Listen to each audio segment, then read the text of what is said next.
Eh bien, salut, genre, c'est Raphaël.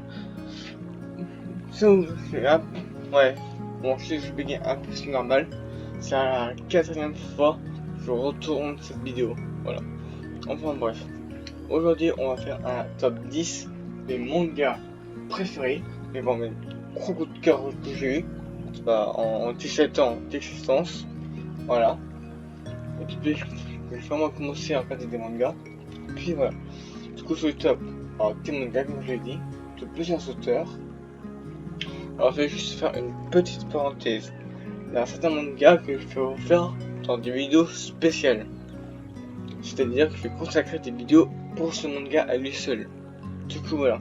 Ne vous étonnez pas si je ne détaille pas tout le manga, parce que je vais consacrer une vidéo à ce manga. Et ce serait une bonne série de consacrer des vidéos de manga. Enfin bref, c'est pas le sujet. On va faire la vidéo. On va commencer tout de suite.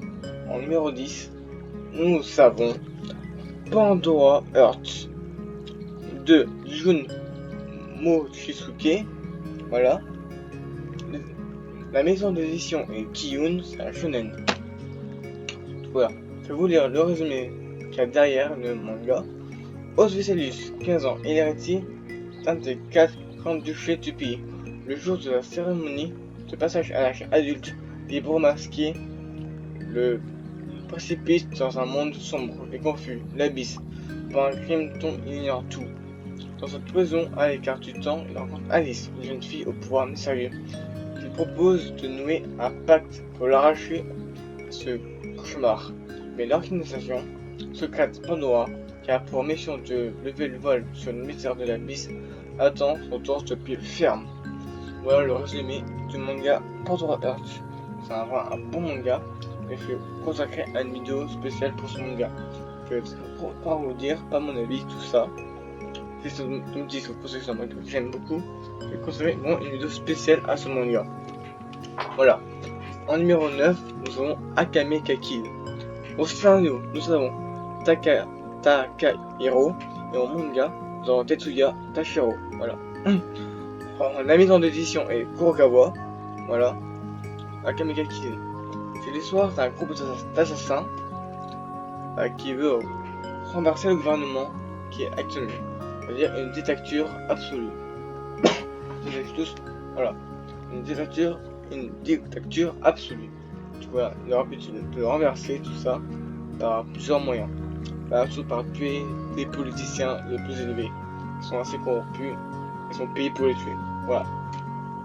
Je vais pas en dire plus non plus, vous savez pourquoi. Alors nous avons en numéro 7 Death Note. Au scénario, nous avons Tsugumi Oba. Au dessin, nous avons Takashi Obata. Donc Death Note, vous connaissez sûrement. Vous savez, le cahier de la mort, là, il y a Kami, Kira, elle, vous connaissez sûrement Death Note. C'est l'histoire de, quand même, faut le dire, c'est l'histoire de Light Yagami. Et un jour découvre le Death Note, le cahier de la mort. Qu'est-ce qu'il va faire avec? Qui va-t-il tuer? Et il va tuer tous les criminels du monde. Voilà, c'est son ambition. Voilà. Allez, en numéro 6. Non, en numéro 7 pour moi. Ouais, en numéro 7, désolé. En numéro 7, nous avons Dragon Ball de Akira Toriyama. Et la maison d'édition est de Lena. Dragon Ball, vous connaissez sûrement. Son Goku, enfant singe, tout ça. Il va vivre beaucoup d'aventures. Voilà. Avec ses amis, Bulma, Krillin, Kami Sennin, Tachien, Yamcha, Plume, Oolong. Voilà. Une masse d'aventure pour trouver les 7 blouses de cristal. Pour faire le vœu de Bulma, avoir un petit ami parfait. Voilà. Tout simplement. Donc, on va passer à la 6ème position qui est Marchigar Girl Cite. L'auteur est Akata. Non, c'est l'édition. L'auteur, la maison d'édition est Akata. Son auteur est Kantaro Sato. Voilà. Kantaro Sato qui a également fait Marchigar Girl of the End, qui est dans ma collection d'ailleurs. Marchigar Girl. Alors, Aya Asagari est une jeune fille malheureuse harcelée au collège, frappée chez elle où elle attend tous les soirs un grand frère violent.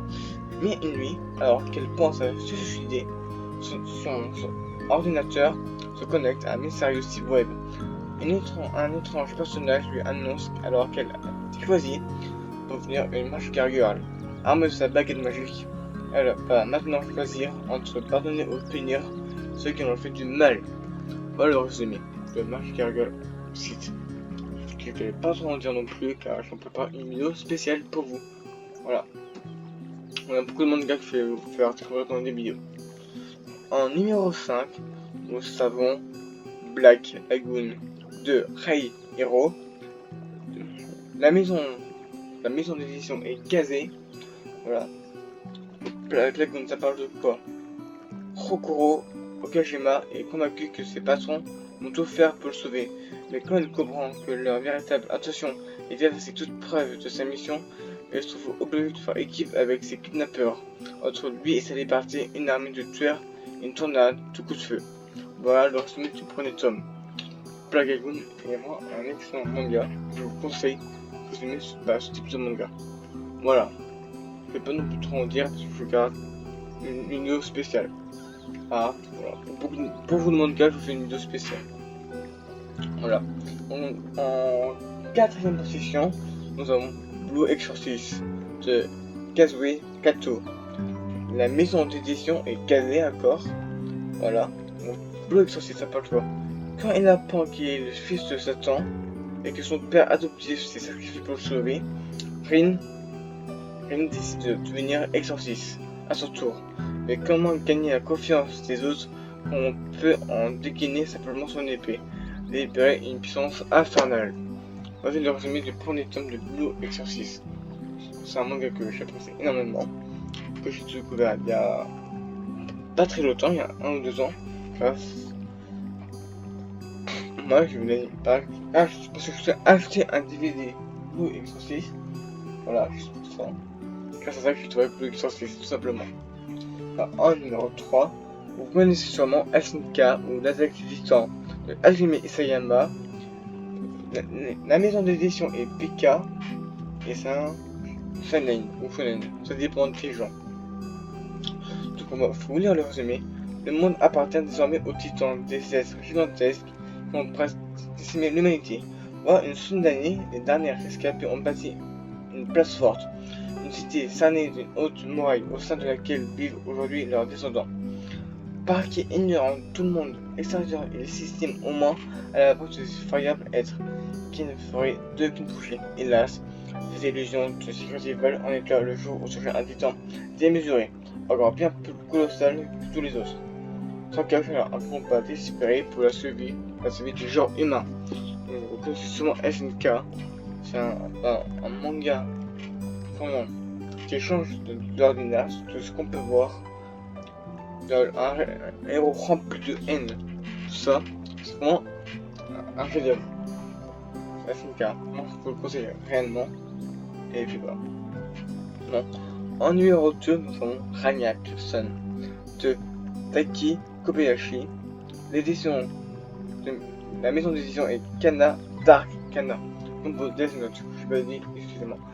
Du coup, les chasseurs de dragons tuent leur proie avec leur épée d'argent afin de toucher une récompense. Parmi eux, il y a Hana, un jeune homme plutôt faible, faisant équipe avec Leonika, une chasseuse de génie qui peut se vanter d'avoir tué bien plus de dragons que n'importe quel autre chasseur. Seul un être puissant peut défier ces créatures. Pour se poser au destin qui l'attend, Rania n'aura d'autre choix que de repousser ses limites. Voici le résumé de Rania Clifton. Je consacrer également une bonne vidéo. Ce manga que j'adore réellement. En numéro 1 du manga préféré, nous avons Seraph of the End. 2. Au scénario, nous avons Takaya Kagami. Au dessin, nous avons Yamamoto. Et au storyboard, nous avons Desoku Furuya. Voilà. Bon, la maison d'édition est Kana. Voilà. Donc ça parle de quoi? Un virus inconnu a décimé l'humanité, seulement les enfants ont survécu au flot et vivent dans une cité souterraine sous la domination des vampires. Ojiro, un jeune garçon courageux, réussit à s'enfuir au prix de sacrifier plusieurs de ses compagnons, qui promettent de manger